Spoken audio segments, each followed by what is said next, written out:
Hello students, आज हम बात करेंगे अपने नेक्स्ट लेसन की, लेसन नंबर 9, जिसका नाम है एंजाइम। पीछे हमने बात की थी लेसन नंबर 7 की। अब अपना जो नेक्स्ट लेसन है वो लेसन नंबर 9 है, जो यूनिट सेकंड का ही लास्ट पार्ट है। लेसन नंबर 8 की हम बात करेंगे इसके बाद में। तो पहले हम देखेंगे लेसन नंबर 9, जिसका नाम है एंजाइम। कि भाई एंजाइम होते क्या है। एंजाइम को हिंदी में कहते हैं हम प्रकीर्णक।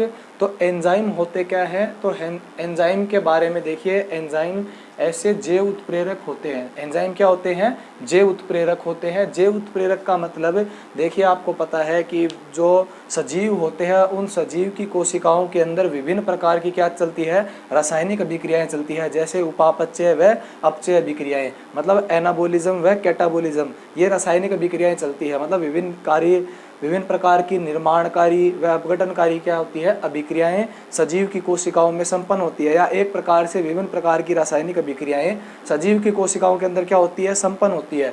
और उन रासायनिक अभिक्रियाओं में जो एंजाइम क्या कार्य करता है, उन रासायनिक अभिक्रियाओं में भाग लेकर के, उन रासायनिक अभिक्रियाओं में मतलब एनाबोलिज्म व कैटाबोलिज्म, अपचय व उपचय अभिक्रियाओं के अंदर भाग लेकर के ये क्या करता है, उस अभिक्रिया की दर को बढ़ा देता है। उस अभिक्रिया की दर को क्या कर देता है, बढ़ा देता है। इसीलिए हम इसको क्या कर देते हैं, जैव उत्प्रेरक कहते हैं।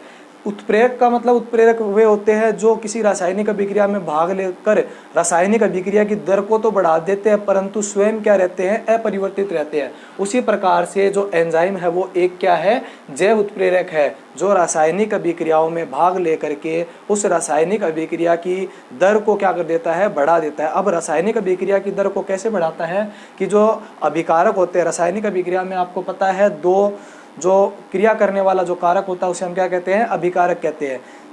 जो एंजाइम होता है वो क्या करता है, अभिकारक की सक्रियण ऊर्जा को क्या कर देता है, कम कर देता है। और सक्रियण ऊर्जा को कम करने से जो उत्पाद होता है वो हमें क्या होता है, जल्दी प्राप्त होता है। और जो एंजाइम होता है वो स्वयं उसी रूप में क्या करता है, बना रहता है। मतलब एंजाइम के अंदर स्वयं में कोई परिवर्तन नहीं होते हैं। तो हम बात करते हैं अभी एंजाइम के बारे में कि एंजाइम को सर्वप्रथम जैव उत्प्रेरक नाम, एंजाइम को सर्वप्रथम जैव उत्प्रेरक के रूप में किसने खोजा भाई, ब्रजीलियस ने खोजा था। किसने खोजा था, ब्रजीलियस ने खोजा 1835 के अंदर जैव उत्प्रेरक के रूप में। और जो एंजाइम था, मतलब एंजाइम जो शब्द वो सर्वप्रथम किसने दिया था, विली कुहने ने दिया था। एंजाइम शब्द का प्रतिपादन सर्वप्रथम किसने किया था, विली कुहने ने किया था। और एंजाइम को जैव उत्प्रेरक के रूप में किसने बताया भाई, बर्जीलियस ने बताया। अब जैव उत्प्रेरक के रूप में बर्जीलियस ने बताया, तो हम इसकी एंजाइम की परिभाषा देखते हैं कि भाई एंजाइम होते क्या है आज के समय में। तो एंजाइम प्रोटीन प्रकृति के ऐसे कार्बनिक पदार्थ जो जीवित कोशिकाओं में जैव उत्प्रेरक का क्या करते हैं, कार्य करते हैं। ये है अपनी एंजाइम की परिभाषा कि भाई प्रोटीन प्रकृति के ऐसे कार्बनिक पदार्थ, मतलब कैसे है, इनकी प्रकृति कैसी है अभी, प्रोटीन प्रकृति है। आगे हम बात करें किसने बताया ये।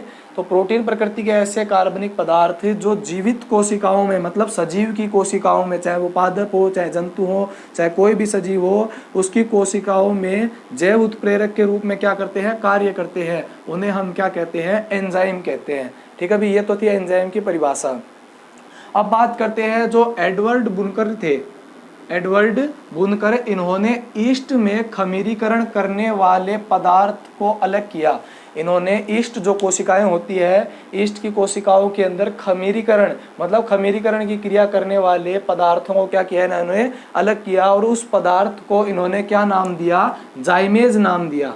इस पदार्थ को इन्होंने क्या नाम दिया, जाइमेज नाम दिया। और एक बात ध्यान में रखना कि जो जाइमेज था वो सर्वप्रथम खोजे जाने वाला क्या था, एंजाइम था। जाइमेज क्या था भाई, सर्वप्रथम खोजे जाने वाला एंजाइम। किसने खोजा, एडवर्ड बुनकर ने, ईस्ट कोशिकाओं के अंदर। ठीक है ना भाई, ईस्ट कोशिकाओं में इन्होंने क्या देखा कि कुछ पदार्थ ऐसे थे जो खमीरीकरण की क्रिया कर रहे थे। किसके अंदर, ईस्ट की कोशिकाओं के अंदर। उन पदार्थों को इन्होंने अलग किया और उसका नाम दिया जाइमेज, जो सर्वप्रथम खोजे जाने वाला एंजाइम है। ये जो बातें हैं वो आपके बोर्ड एग्जाम में 1 नंबर के क्वेश्चन के अंदर पूछ ली जाती है कई बार कि भाई एंजाइम नाम सर्वप्रथम किसने दिया, एंजाइम को जैव उत्प्रेरक के रूप में किसने बताया, या सर्वप्रथम जो खोजे जाने वाला एंजाइम है उसका नाम बताइए, उसको किसने खोजा, किसके अंदर खोजा। तो ये सब चीज़ें आपको ध्यान में रखनी होगी, साथ साथ में इनको नोट भी करते रहिए आप।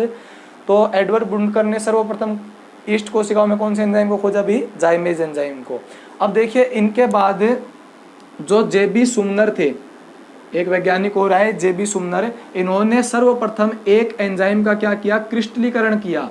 मतलब एक एंजाइम के उन्होंने क्या प्राप्त किए, रवे प्राप्त किए कोशिकाओं से। सर्वप्रथम यूरिएज नामक एंजाइम का इन्होंने क्या किया, क्रिस्टलीकरण करके इसको अलग किया। मतलब क्रिस्टलीकरण करना मतलब एंजाइम के क्या प्राप्त करना, रवे प्राप्त करना। तो जो जेबी सुमनर थे, इन्होंने सर्वप्रथम यूरिएज नामक एंजाइम का क्या किया, क्रिस्टलीकरण कर उसको प्राप्त किया। अब देखिए सुमनर व नॉर्थोर्प, ये दो वैज्ञानिक थे, सुमनर व नॉर्थोर्प। इन्होंने क्या बताया कि जो एंजाइम होता है, अब हमने परिभाषा में क्या पढ़ा था, प्रोटीन प्रकृति के ऐसे कार्बनिक पदार्थ, मतलब इनकी प्रकृति क्या है, प्रोटीन प्रकृति। तो जेबी सुमनर व नॉर्थोर्प ने क्या बताया, एंजाइम रासायनिक दृष्टि से कैसे होते हैं भी, प्रोटीन प्रकृति के होते हैं। एंजाइम रासायनिक दृष्टि से कैसे होते हैं, प्रोटीन प्रकृति के होते हैं। अपवाद देखिए, मतलब हर एंजाइम प्रोटीन प्रकृति का हो ऐसा नहीं है। प्रोटीन प्रकृति के अंदर कुछ एंजाइम ऐसे आते हैं जो अप्रोटीन होते हैं, मतलब बिना प्रोटीन भाग के बने हुए होते हैं। तो उसके अंदर अपवाद के अंदर आता है आरएनए निर्मित एंजाइम, मतलब ऐसे एंजाइम जो किससे बने होते हैं, आरएनए से मिलकर बने होते हैं, प्रोटीन से नहीं बने होते। तो अपवाद इसका आ गया, आरएनए निर्मित एंजाइम अपने आ गए, राइबोजाइम प्लस में राइबो न्यूक्लियेज, ये दो एंजाइम है। ये जो एंजाइम है वो क्या है, अपने आरएनए निर्मित है, न कि प्रोटीन निर्मित। और इन दो एंजाइमों की खोज सेक व अल्टमैन ने की। सेक व अल्टमैन ये दो वैज्ञानिक थे, इन्होंने क्या बताया कि कुछ एंजाइम बिना प्रोटीन के भी बने होते हैं। देखिए एंजाइम रासायनिक दृष्टि से प्रोटीन प्रकृति के, परंतु अपवाद में क्या आ गया कि कुछ एंजाइम क्या है, आरएनए से निर्मित होते हैं। आरएनए आपने पढ़ाई अभी, क्या होता है, राइबो न्यूक्लिक एसिड या राइबो न्यूक्लिक अम्ल होता है। कुछ पदार्थ आरएनए से बने होते हैं, ये किसने बताया, सेक व अल्टमैन ने। और ये जो एंजाइम है वो कौन से होते हैं, राइबोजाइम व राइबो न्यूक्लियेज फॉस्फेट, ये दो एंजाइम है वो किससे मिलकर बने हुए, अभी आरएनए से। ये भी कई बार आपको एग्जाम में पूछ लिया जाता है कि आरएनए निर्मित एंजाइमों के नाम बताइए, तो कौन हो गए, राइबोजाइम व राइबोन्यूक्लियेज फॉस्फेट। अब इसके अंदर आप ये एक बात देखिए कि सभी एंजाइम प्रोटीन होते हैं, सभी एंजाइम क्या होते हैं, प्रोटीन होते हैं, परंतु सभी प्रोटीन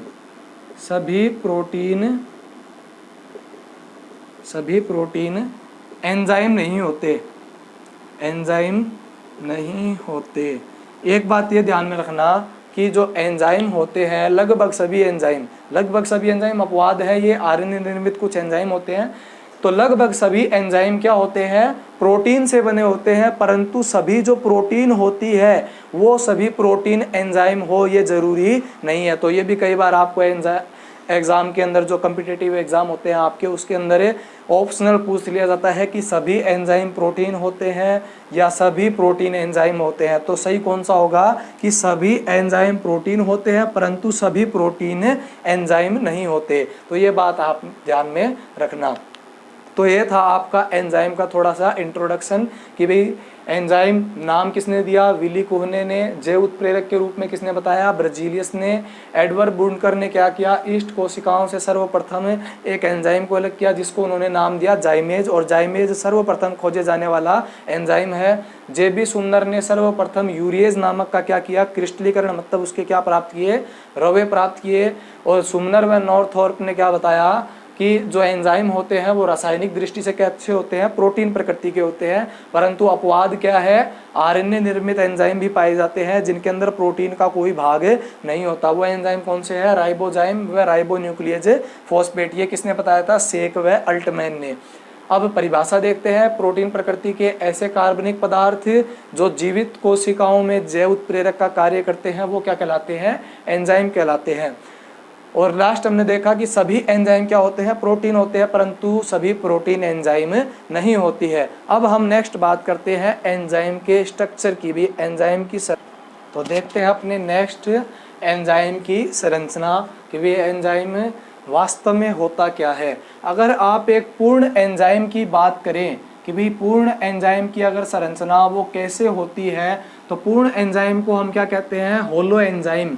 मतलब एक पूर्ण रूप से बना हुआ जो एंजाइम है वो क्या होता है, अपना होलो एंजाइम होता है। अगर हम बात करें एक पूर्ण एंजाइम या होलो एंजाइम की, तो होलो एंजाइम या पूर्ण एंजाइम दो भागों से मिलकर बना होता है। पहला होता है एपो एंजाइम, पहला भाग जो होता है वो होता है एपो एंजाइम, दूसरा होता है कोफैक्टर या इसे हम कहते हैं हिंदी में सहकारक। तो जो पूर्ण एंजाइम के जो पहला भाग है एपो एंजाइम, तो एपो जो एंजाइम होता है, एपो एंजाइम एंजाइम का वह भाग होता है जो क्या होता है, पूर्ण रूप से प्रोटीन से बना होता है। एंजाइम का वह भाग जो किससे बना हो, प्रोटीन से बना हो, उसे हम क्या कहते हैं, एपो एंजाइम कहते हैं। या एपो एंजाइम को आप प्रोटीन भाग भी कह सकते हो। मतलब होलो एंजाइम का जो प्रोटीन भाग होता है उसे हम क्या कहते हैं, एपो एंजाइम कहते हैं। एग्जाम के अंदर आपको पूछ सकते हैं एपो एंजाइम क्या होता है, तो प्रोटीन का वह भाग, सॉरी एंजाइम का वह भाग जो किससे मिलकर बना हो, प्रोटीन से मिलकर बना हो, क्या कहलाता है, एपो एंजाइम कहलाता है। अब देखिए जो एपो एंजाइम होता है वो एंजाइम के क्या करता है, मतलब जो एंजाइम का एपो एंजाइम भाग होता है वो एंजाइम को, जो एंजाइम रासायनिक क्रियाएं करता है, उन रासायनिक क्रियाओं में जब अभिकारक एंजाइम से जुड़ते हैं तो वो जो अभिकारक एंजाइम से जिस भाग से जुड़ेंगे वो कहाँ पर जुड़ेंगे, एपो एंजाइम के भाग से जुड़ेंगे। तो एपो एंजाइम के भाग से कैसे जुड़ेंगे, क्योंकि इसके ऊपर एक स्थल पाया जाता है जिसे हम क्या कहते हैं, सक्रिय स्थल कहते हैं। एपो एंजाइम के ऊपर जो रासायनिक अभिक्रिया में अभिकारक भाग लेते हैं, उन अभिकारकों को सतह प्रदान करने का कार्य कौन सा भाग करता है, होलो एंजाइम का कौन सा भाग, प्रोटीन भाग, मतलब एपो एंजाइम भाग, जिसके ऊपर क्या स्थित होता है, सक्रिय स्थल। इन सक्रिय स्थलों के ऊपर आकर कौन जुड़ता है, अभिकारक जुड़ता है। कौन जुड़ता है, अभिकारक। फिर एंजाइम उसके ऊपर, अभिकारक के ऊपर क्या करते हैं, क्रिया करते हैं। तो एक बात ध्यान में रखना कि जो होलो एंजाइम है उसका पहला भाग कौन सा हो गया, apo enzyme. Apo enzyme protein निर्मित भाग, ठीक है भी। अब इस एपो एंजाइम का क्या होता है, कोई अपवाद होते हैं। हमने क्या देखा है कि जो एक पूर्ण एंजाइम होता है वो दो भागों से मिलकर बना होता है, एक तो एपो एंजाइम, दूसरा सहकारक। सहकारक एंजाइम का वह भाग होता है जो अप्रोटीन होता है, मतलब इसके अंदर प्रोटीन क्या होती है, अब्सेंट होती है। सीधा सा कहें कि एंजाइम, एक पूर्ण एंजाइम के अंदर दो भाग होते हैं, तो प्रोटीन भाग और दूसरा नॉन प्रोटीन भाग, ठीक है। परंतु कुछ अपवाद होते हैं एंजाइम के अंदर, कुछ अपवाद होते हैं कि कुछ एंजाइम क्या होते हैं, पूर्ण रूप से प्रोटीन से बने होते हैं, उसके अंदर अप्रोटीन भाग क्या होता है, अनुपस्थित होता है। मतलब कोफैक्टर वाला जो भाग होता है कई एंजाइम के अंदर क्या होता है, अनुपस्थित होता है। वो एंजाइम कौन से, अपने एमाइलेज व यूरिएज। एमाइलेज व यूरिएज क्या होते हैं, ये पूर्ण रूप से प्रोटीन से बने होते हैं। इनके अंदर क्या नहीं होता, अप्रोटीन भाग नहीं होता है। मतलब ये इनकी जो पूरी जो स्ट्रक्चर है वो किससे बनी होती है, एमिनो एसिड से बनी होती है, मतलब प्रोटीन से बनी होती है। और आपको एग्जाम के अंदर भी ये एक एक नंबर के क्वेश्चन यहाँ से आपको पूछ सकते हैं कई बार कि जो ऐसे एंजाइमों के नाम बताइए जो पूर्ण रूप से किससे बने होते हैं, प्रोटीन से बने होते हैं, एमाइलेज व यूरिएज। या कई बार आपको पूछ सकते हैं आरएनए निर्मित एंजाइमों के नाम बताइए, वो पीछे हमने पढ़ाई है, राइबो न्यूक्लियस, फॉस्फेट व राइबोजाइम, वो क्या थे, आरएनए निर्मित थे। ये तो थे अपने अपवाद। अब बात करते हैं अपने दोबारा स्ट्रक्चर की। तो पहला भाग कौन सा था भाई, एपो एंजाइम, जिसके ऊपर क्या स्थित थे, सक्रिय स्थल उपस्थित थे। एपो एंजाइम एंजाइम का प्रोटीन भाग होता है। दूसरा, इस एपो एंजाइम से, मतलब इस प्रोटीन भाग से एक नॉन प्रोटीन भाग और जुड़ा हुआ रहता है, जिसे हम क्या कहते हैं, सहकारक या कोफैक्टर कहते हैं। इसके अंदर ये क्या होता है, नॉन प्रोटीन भाग होता है। सहकारक को दोबारा हम दो भागों में बांटते हैं। पहला तो होता है अपना कार्बनिक सहकारक और एक और आता है अपना अकार्बनिक सहकारक। मतलब ये जो सहकारक होता है वो किससे जुड़ा रहता है, एपो एंजाइम से। तो सहकारक दो प्रकार के होंगे, एक तो कार्बनिक सहकारक, मतलब जिनके अंदर क्या उपस्थित है, कार्बन उपस्थित है। दूसरा होते हैं अकार्बनिक सहकारक। अकार्बनिक सहकारक को आप सक्रियक भी कह सकते हैं। क्या कह सकते हैं, सक्रियक, या इसे आप कह सकते हैं एक्टिवेटर, ठीक है भी, सक्रियक या एक्टिवेटर। आपकी बुक के अंदर क्या किया हुआ है कि होलो एंजाइम को तीन भागों में डायरेक्ट बांट दिया गया है, एपो एंजाइम, प्रोस्थेटिक समूह, को एंजाइम और सक्रियक। तो हमने क्या किया है, इसको थोड़ा अलग किया है। हमने क्या किया है, इन दोनों को थोड़ा अलग अलग लिखा है, कार्बनिक भाग को अलग लिखा है, अकार्बनिक भाग को अलग लिखा है। तो इसमें कंफ्यूज मत होइएगा, है एक ही चीज़। तो पहला कौन सा है अपना, कार्बनिक भाग, जो इसे हम क्या कहते हैं, कार्बनिक सहकारक। दूसरा अपना क्या है, अकार्बनिक सहकारक। तो कार्बनिक सहकारक मतलब इसके अंदर क्या उपस्थित है, कार्बन उपस्थित है। कार्बनिक सहकारक को दो भागों के अंदर बांटा गया है, प्रोस्थेटिक समूह, दूसरा होता है अपना सहविकर, या इसे हम कहते हैं को एंजाइम। इसे हम क्या कहते हैं, को एंजाइम कहते हैं। तो देखिए कि जो इनऑर्गेनिक कोफैक्टर होता है, या अकार्बनिक सहकारक होता है, या सक्रियक जिसे हम कहते हैं, या इसे आप एक्टिवेटर भी कह सकते हैं, इसके अंदर क्या होते हैं, ये आयन होते हैं। ये क्या होते हैं, आयन होते हैं, जो किसके साथ जुड़े रहते हैं, एपो एंजाइम भाग के साथ जुड़े रहते हैं। ठीक है भाई। ये सक्रियक मतलब ये एंजाइम को सक्रिय करने के लिए क्या आते हैं, काम में आते हैं। एंजाइम को सक्रिय करने के लिए उससे जुड़ते हैं। जैसे एग्जाम्पल के तौर पर ये कई प्रकार के आयन होते हैं, जैसे जिंक, मैग्नीशियम, फेरस, कॉपर। तो ये क्या होते हैं, कोशिका के अंदर जो एंजाइम होते हैं वो एंजाइम वो क्या आयन सक्रियक के रूप में किससे जुड़ते हैं, एपो एंजाइम से जुड़ते हैं। नेक्स्ट अपना आता है कार्बनिक सहकारक। कार्बनिक सहकारक दो भागों से मिलकर बना होता है। पहला होता है प्रोस्थेटिक समूह, दूसरा होता है सहविकर, या इसे हम कहते हैं को एंजाइम। प्रोस्थेटिक समूह वह समूह होता है जो एपो एंजाइम से दृढ़ता से जुड़ा हुआ रहता है, दृढ़ता से जुड़ा रहता है। कार्बनिक सहकारक के अंदर प्रोस्थेटिक समूह या प्रोस्थेटिक जो ग्रुप होता है वो एपो एंजाइम से मतलब प्रोटीन भाग से कैसे जुड़ा रहता है, दृढ़ता से जुड़ा रहता है। मतलब आप इसको आसानी से एंजाइम्स के जो एपो एंजाइम जो भाग होता है उससे अलग नहीं कर सकते। तो ये उससे क्या होता है, दृढ़ता से जुड़ा हुआ रहता है। दूसरा होता है अपना सक्रिय विकर, या जिससे हम कहते हैं को एंजाइम। तो सक्रिय विकर या को एंजाइम अपने क्या होते हैं, NAD, FAD, ये क्या होते हैं, अपने सक्रिय विकर होते हैं, जो एपो एंजाइम भाग से हल्के रूप से जुड़े रहते हैं, हल्के रूप से जुड़े रहते हैं। मतलब आप इनको प्रोटीन के एपो एंजाइम भाग से क्या कर सकते हैं, मतलब जो प्रोटीन भाग होता है अपना एपो एंजाइम, उससे इसको क्या कर सकते हैं, अलग कर सकते हैं। तो इसके एग्जाम्पल है NAD, FAD और FAD और NADP। और NADP या FAD ये क्या होते हैं, कई बार एग्जाम के अंदर पूछ लिया जाता है, इसको कहा भी जाता है कि जो सहविकर होते हैं ये क्या होते हैं, विटामिन भाग होते हैं। इनके अंदर क्या होता है, विटामिन होता है। तो हम देखते हैं जो NADP होता है उसके अंदर नियासिन विटामिन पाया जाता है, और जो FAD होता है वो क्या होता है, अपना विटामिन B2 को दर्शाता है। ठीक है भी। तो इसके अंदर विटामिन भाग होते हैं।